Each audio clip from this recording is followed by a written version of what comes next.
American culture and the influence of Christianity in Western culture. How much, medieval times versus Salem versus now, do they have the power to affect widespread change across the culture, partially by being watered down by umpteen denominations and whatnot else, but Christianity in general doesn't have the same reaction to it that it used to.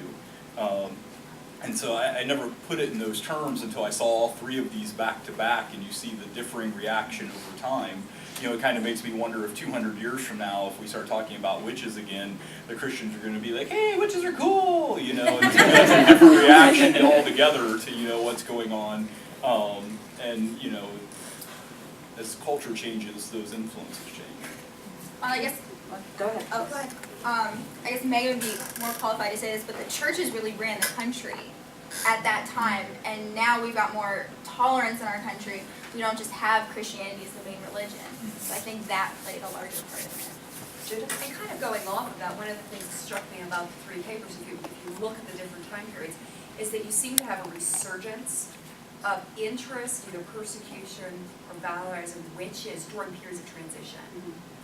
You really do see that in the Renaissance and in colonial America and modern times for various reasons, because you have a change from, like if you look at witches and midwifery, you have a change in science, you have a change in the map that you have, and so forth, of the new and the old economies and so forth. And that's another place where you can show them they're connected. Please go ahead. Yeah, I like this. I've been teaching a course on this for a long time. And so I'd like to suggest a book. One of my favorites is the literature is huge. And this is by Milford. And it's on witch trials in southeastern Germany. And the reason it's so good is because what he did is he went to these little towns in southeast Germany to the archives. And he was actually able to go through not just one area. In England they had Potts wrote this thing. He was the county clerk. He wrote the thing about the Lancaster witches. And so that we have, from a clerk's hand. And Milford did this with a whole bunch of them. And he was able to answer the question that's brought up here about gender. You could just see anybody. The main thing was the pact with the devil. The main thing was something evil and antisocial. And most of them were women. And it started on the margins of society. And what Milford does is he shows how that actually progressed to the point where it reached the upper classes and then slammed shut. And then maybe a generation later, it come back again. And so it's a very good study of one area based on good solid evidence. And that's another thing too, Derek, if you read German, I'd love to send you something. There's a German by the name of Berlinger, and he's been writing about the Malleus Maleficarum. And he put information there that I didn't know before. So there's research on that as well. Well, and we actually, as you were talking, we both wrote down the same reference for you simultaneously, which was Carlo Ginzburg's Night Battles, which is... Oh yes, that's very good. Yes. That's very good.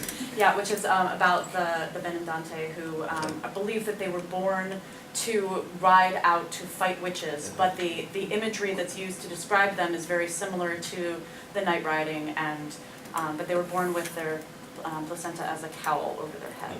So, and that's an excellent, one of those seminal texts that lasts forever. We were discussing that he has yet to read, Keith Thomas, so that should happen shortly.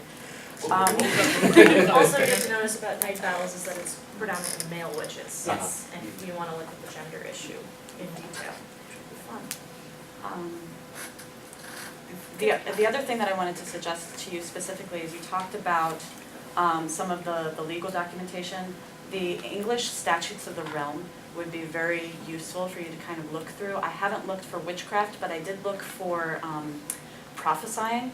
And every 5 years or so during the Tudor-Stuart period, there would be a law that would be passed that prophesying was not permitted.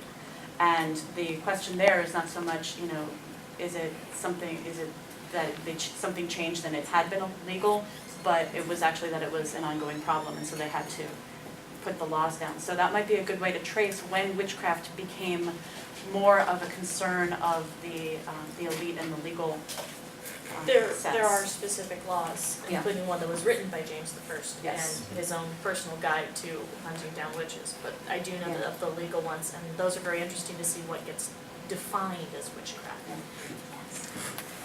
I actually had a question about the pact with the devil, because it seems like it could theoretically belong into the non-spectral evidence if there was like a signing in blood somewhere, but at the same time, I haven't done a lot of research on this, I don't think that there were those kind of signatures in blood. So and I don't think that there are any biblical references to an actual description of witches as having to sign a pact with the devil. So I'd be interested in hearing if you've done any research how that particular piece of evidence became so potent in a witch trial. Where did that particular pact come up, and how did it get there, kind of thing? I've done a little bit of research on that. It said it had to be a face-to-face meeting between the witch and the devil.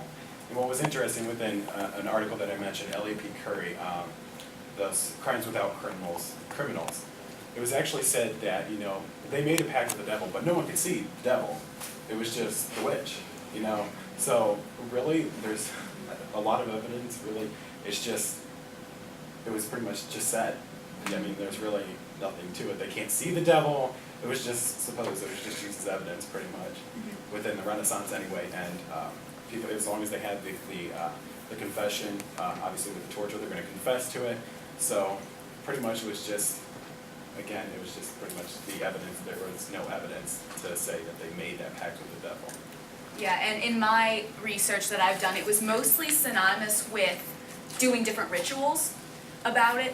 If it seemed like they were doing something creepy out in the woods, honestly, just to say it that way. And whether, like Derek said, whether or not they actually see a demon or some sort of devil or some sort of pact doesn't really matter. It's just the fact, what is this person doing out here in the woods, doing something I don't understand? That's kind of what I've been. I have a question. You keep saying witch and sorceress or wizard, but is the text of this historical period only use those terms, or do they use woman or man? Because it seems like if they would use witch or sorcerer, it's a method to dehumanize the accused. So I was wondering if this is kind of like a method that they use, or if I'm just imagining it. That's a really good question. No, I would think it would definitely do that. In most of the ones I would read after the accused, it's mostly either their name or the accused witch.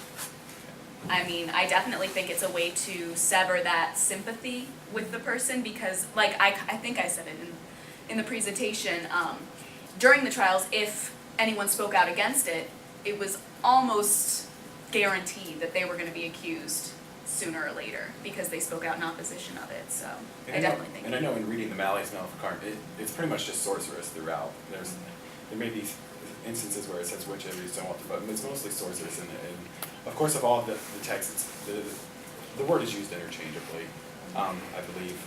And it's hard to say what the exact word should have been, especially within the sources. You have modern day people writing about the sources, so it's kind of hard to say, but a little bit more research would probably need to be done about that, exactly what term they would need to use during that time period.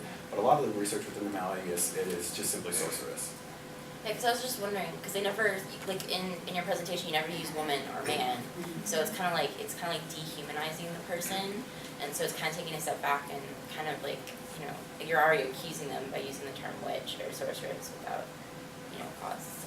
And I think that's a really good point, and I'm also wondering how that plays in with the gender issues in the period that the texts were written as opposed to how they were interpreted. Because, you know, traditionally more women than men have been accused of witchcraft, but then if you look at some of the issues with alchemy and some of the more erudite types of witchcraft or sorcery, or however you want to phrase it, magical traditions, those were more associated with men than with women. So there's definitely an issue there that might be relevant, probably more so for Derek than for you, because you have a very small select group of people that you're working with, but might be something that would be an interesting topic to focus on. Great. I would say that actually for all of you to look at the labels that are used, because with you, Derek, looking particularly in late medieval or early Renaissance, and when you bring up Beth, I don't like saying her. Sorry. you've got the witches in that play as these very marginalized outsider figures, and when you compare them to someone like Prospera, who is a dethroned duke and is very clearly a sorcerer instead of a witch or a wizard or something else, he's the sorcerer. But then you look at some of the other plays of the period, especially Marlowe's Faustus, where you've got an academic sorcerer who does make a pact with the devil, but is very clearly a sorcerer rather than a witch. And then when you get to something like Salem, where everybody's a witch, and then you get up to Harry Potter, where the women are witches and the men are wizards, and there's still a very clear gender divide in what language is being used to label people. And I just find that very interesting in popular culture. Please. It depends on the language. In Spanish, it's brujo, if it's a man, bruja, if it's a woman. And then you have, in French, it's the word for sorcerer, and you just put feminine ending on it. And so that clarifies that for those languages. The other point that I wanted to make is that in terms of just how do you label them, is that there were all of these occult arts, like alchemy and so on. They were considered natural magic.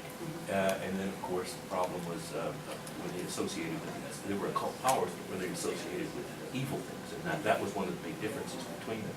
And Faustus obviously attacked the devil. I saw that play over here, right at this theater, years and years ago, which was really good. It was a student production. And Mephistopheles yanked me down and threw a trap door. Anyway, those are the distinctions that they made in those days, in the Renaissance period. And then King James actually, King James VI of Scotland, King James I of England, actually supposedly presided over a trial of witches. And that's a very interesting thing to look at as well. And then he got to England, and of course the Witchcraft Act went into effect. And then the last point is that Robert Burns wrote a poem, Tam O'Shanter, and you can see it on YouTube. And it's very good. It's about the witches. I got one quick question, just to make sure I'm understanding this right, because this is a new deal to me. So, yeah, I get the impression, though, that all the way up until the 20th century, witchcraft was optional. It was something you opted into. Whereas our 20th century version, like you brought up Bewitched and Harry Potter, and you are born this way. And I wonder how much of that has a cultural impact on 20th century ideology of people being born the way they are. Not to make too much of a civil rights point out of it sort of thing, but I wonder culturally how much that has progressed. And I wonder if that's true elsewhere in the world in the concepts of witches. If you were to look at pop culture witch references in, say, India or something, would it be that they still choose into it, or is it that they're born that way? And how much has that understanding changed over the years? Yeah, just a direct thing, the book we mentioned earlier with the night battles, the Benandanti in a very small part of Italy, were born into it. You were marked from birth. But the thing is that Benandanti translates to the good walkers, or the good, and because the Italian word for witch is strega, so there's a language difference there. We're going to go back to the language thing, but other than that, yeah, I don't know anyone else who's kind of required by birth. But then going on your civil rights thing to go with Harry Potter, because I want to go there, is the fact that they're isolated. They're self-isolated from society. All of the wizards and witches live in hiding and do not come out of hiding, except in the very last book, when they kind of have to leave a note that says, "Oh, by the way, we're in the middle of a massive civil war, and it might affect the rest of you." I just think this is a very interesting moment. Yeah. That Africa, one of the classic ethnographies of witchcraft is E. Evans Pritchard's Witchcraft Among the Azandi. And you're born with it. You have no choice.